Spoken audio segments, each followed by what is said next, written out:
Hello there, friends and family. Welcome to Nanaba's Kitchen. And on the menu today is coconut oil, a multi-purpose oil found in most homes, great for cooking, for baking, skin and hair care, beauty and makeup, just name it. And today we're going to be focusing our preparation on the cold pressed version. To stay organized, you want to gather all your tools and utensils before you even start, beginning with this cleaver to crack our coconuts. 3 large containers, and this amazing tool I found on Amazon.com, which we're going to use to separate the meat or flesh from the shells of the coconut. Potato peeler or cheese shaver to shave off the dark portion of the coconut. You also need your cheesecloth, and I recommend the nylon kind because that will help us to smoothly strain the coconut milk. Now at the store, you want to locate the mature coconut, not the young. Okay, and you're going to select them one at a time. Then you're going to shake them to confirm the presence of coconut water inside the coconut. That's going to be your indication that they are mature and that they are also fresh coconut. Now when you crack them open, you're going to find this pure white coconut flesh. Then you're going to separate the flesh from the shells and proceed to shave them as I'm doing right now. Now, after shaving, you're going to rinse them thoroughly with some water. And then your next step will be to cut them into very small pieces so they fit perfectly in your blender. Because now the goal is to extract as much milk as we possibly can, and ultimately the coconut oil.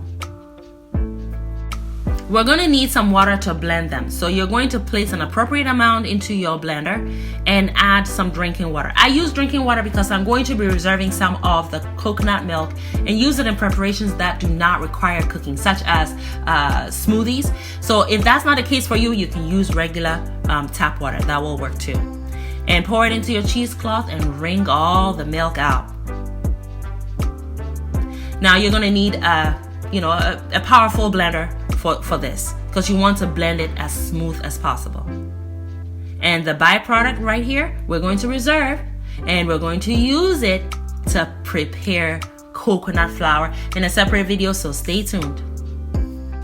And friends, this is how to prepare pure homemade coconut milk, and it stores well in your fridge for up to 7 days. Just look at that. And so I'm going to be reserving this amount right here in my fridge for other preparations later. Just look at how pure white it is. Now I've used it in preparing my coconut rice recipe, my coconut curry, red snapper stew, which was so delicious, coconut curry, vegetable stir fry, which was to die for. All these recipes are linked below in their videos in the description box, so please be sure to check them out. Now let's move on to the preparation of our cold pressed coconut oil. So I pour the rest of my coconut milk into this bowl and I cover it.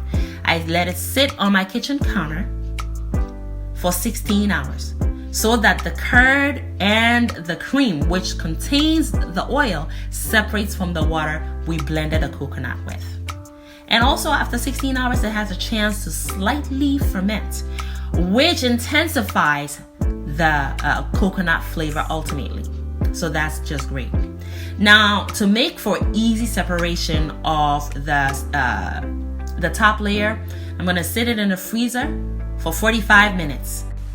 Keeping in mind that coconut oil solidifies at temperatures below 76 degrees Fahrenheit.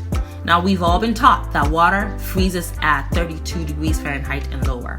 So therefore, the coconut oil, which is trapped in the curd and the cream, will solidify way before the water does. So it makes for really easy separation, just like that. So you're going to need a fine strainer to get all the solids separated from the liquid. And the liquid is just that, it's just water. So you're going to discard that. And a quick demonstration here. I took a bit of this mixture and rubbed it on my warm hand, with the key word here being warm, okay? And as I rub it, you see that the oil coats my hand and the cream and curd separates. So this indicates that we're now going to need a warm environment to melt the coconut oil to separate it from the curd and the cream. It was 96 degrees Fahrenheit outside that day, so it was just perfectly hot. So I just placed it outside with the cling film on it, and voila, there are 3 layers now. The first layer is cream and curd. The middle layer is the coconut oil, cold pressed. Just look at that. Remember, coconut oil melts at temperatures at 76 degrees Fahrenheit or higher. So it was just perfect to do that outside. The bottom layer, or the third layer, is also cream and curd. It's more curd and moisture than anything else. So use your fine strainer, get everything on the top separated, and now it is time to go back into a lower temperature environment to solidify the cold pressed oil, to make for the final easy separation of the oil from the cream and curd and the moisture on the bottom. So in the freezer it goes, this time for only 30 minutes.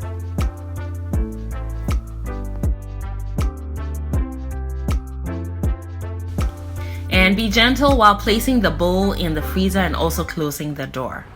And 30 minutes later, you'll notice that the oil has completely solidified, leaving the liquid part still liquidy, just like that. See? You'll notice also that the curd has attached itself to the oil. No worries, see how easy it is to scrape it off, and that's all you need to do. Now, what you're scraping off right now from the oil, do not discard it, because when you melt it, you'll notice that it has some oil in it. You don't want any waste.